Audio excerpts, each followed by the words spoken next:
Self technologies का ये share 1 रुपये 13 पैसे के ऊपर आ चुका है। तो वीडियो को पूरा देखिए, आपको सब कुछ समझ में आ जाएगा। यहाँ पर देखिए, आज इसका लोअर सर्किट लगा हुआ है, मतलब कि पहले से बाई करके रखा है तो सेल नहीं कर पाओगे। देखिए, ये इसका लोअर सर्किट है 1 रुपये 13 पैसा और इसका अपर सर्किट है 1 रुपये 23 पैसा। तो यहाँ पर आज इसका लोअर सर्किट लग चुका है, तो बाई करके रखा है तो सेल नहीं कर पाओगे। और अगर इसके अंदर इन्वेस्ट करना है तो पहले वीडियो को पूरा देखिए, आपको सब कुछ पता चल जाएगा। तो देखिए, यहाँ पर 1 रुपये 13 पैसा और लोअर सर्किट। तो देखिए, यहाँ पर पिछले कुछ दिनों से अपर सर्किट लग रहे थे, लेकिन अब इसका लोअर सर्किट आज लगा है। तो यहाँ पर पहले प्राइस बढ़ती है, फिर धीरे धीरे कम हो जाती है। देखिए, यहाँ पर 1 साल का कर दिया, यहाँ से प्राइस गिरती है फिर बढ़ती है अपर सर्किट लगाते हुए, उसके बाद लोअर सर्किट लगाते हुए प्राइस कम हो जाती है, फिर अपर सर्किट लगाते हुए प्राइस बढ़ती है, फिर लोअर सर्किट लगाते हुए प्राइस कम हो जाती है। तो यहाँ पर इन्वेस्ट करना बहुत ही ज़्यादा रिस्की है।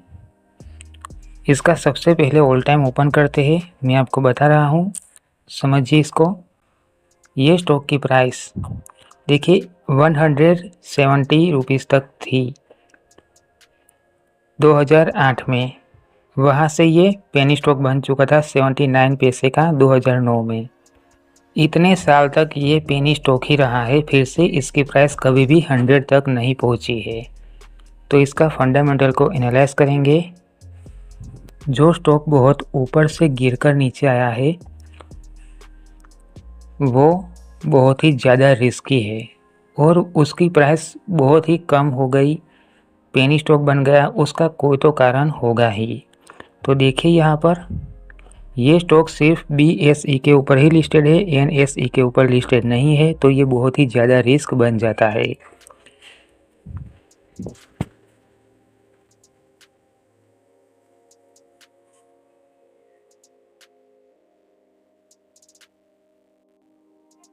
इसके फंडामेंटल को एनालाइज करेंगे। यहाँ पर देखिए 100 करोड़ इसकी मार्केट कैप है, तो ये मार्केट कैप नेगेटिव है। इसका PE रेशियो नेगेटिव है। इस कंपनी के ऊपर 0.10 का यहाँ पर डेप्थ है, तो ये भी नेगेटिव हो चुका। उसके बाद EPS नेगेटिव, डिविडेंड यहाँ पर मिलता नहीं है, तो होल्ड करके भी रखोगे तो भी कोई फ़ायदा होने वाला है नहीं। इसका ROE भी नेगेटिव ही है, और फेस वैल्यू 1 रुपये, क्योंकि ये पेनी स्टॉक है। यहाँ पर इसका फंडामेंटल को अगर देखें तो ये नेगेटिव फंडामेंटल है। अब यहाँ पर इसका फाइनेंशियल को देखें तो क्वार्टरली देखिए, यहाँ पर इसका क्वार्टरली देखें तो दिसंबर 2024 में 1 करोड़ का रेवेन्यू जनरेट किया था, मार्च 2025 में 65 लाख का रेवेन्यू जनरेट किया था।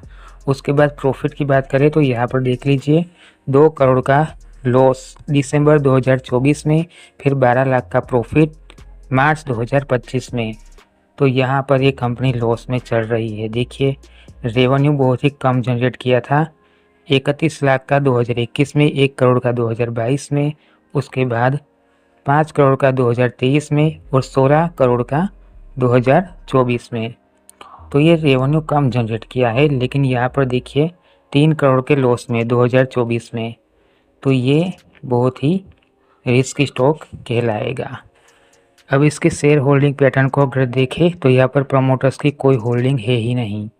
देखिए, यहाँ पर 99% यहाँ पर पब्लिक की होल्डिंग है, मतलब कि ये पब्लिक की होल्डिंग है, इसके अंदर ही हो सकते हैं ऑपरेटर्स भी हो और रिटेल के इन्वेस्टर। तो यहाँ पर अपर सर्किट और लोअर सर्किट का खेल भी हो सकता है। तो अगर प्राइस बढ़ती हुई दिखे तो इसके अंदर इन्वेस्ट मत करना, नहीं तो आपको लॉस हो सकता है। अब देखिए, आज तो इसका लोअर सर्किट लगा है, लोअर सर्किट में सेल होगा ही नहीं, तो आपका पैसा फंस जाएगा, लॉस में जाएगा। तो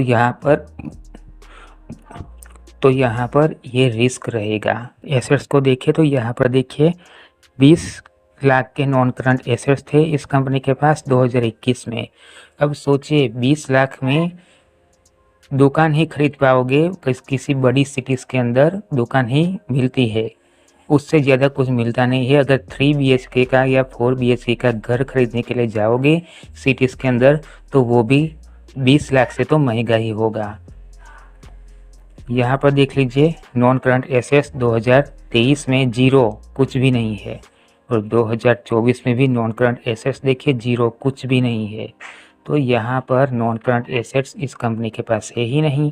ऊपर से यहाँ पर रिटेल की 100% होल्डिंग, यहाँ पर पब्लिक ही 99% होल्डिंग है, और यहाँ पर देखा जाए तो कंपनी भी लॉस में, फंडामेंटल भी नेगेटिव।